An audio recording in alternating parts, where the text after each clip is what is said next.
નમસ્કાર દર્શક મિત્રો, તહેલકા ન્યૂઝમાં હું મેઘા અગ્રવાલ આપનું હાર્દિક સ્વાગત કરું છું. આપ જોઈ રહ્યા છો તહેલકા ન્યૂઝ. નર્મદા જિલ્લાના સાગબારા તાલુકામાં દેવમોગરા માતાના મંદિરમાં મહાશિવરાત્રિના મેળાના પર્વ નિમિત્તે સાગબારાના શિક્ષકો દ્વારા આરતી કરવામાં આવી. 15 થી 19 ફેબ્રુઆરી 2026 દરમિયાન નર્મદા જિલ્લાના સાગબારા તાલુકાના દેવમોગરા ગામે ભરાતા 5 દિવસીય મેળાનું મહત્વ ખૂબ જ છે. ગુજરાત, મધ્યપ્રદેશ અને મહારાષ્ટ્ર રાજ્યમાં વસતા આદિવાસી લોકો તેમજ અન્ય લોકો માતાજીના મંદિરે આ મેળામાં આવે છે.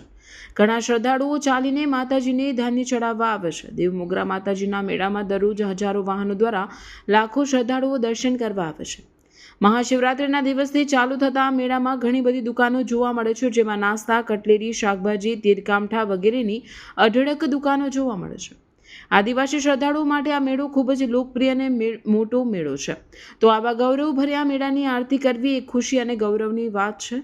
આ વખતે 17 ફેબ્રુઆરી 2026ના રોજ નર્મદા જિલ્લાના સાગબારા તાલુકાના શિક્ષકોએ આરતીમાં ભાગ લઈને 11,111 રૂપિયા દાનમાં આપ્યા હતા.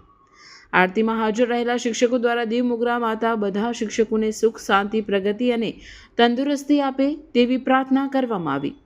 રિપોર્ટર પંકજ, સાગબારા.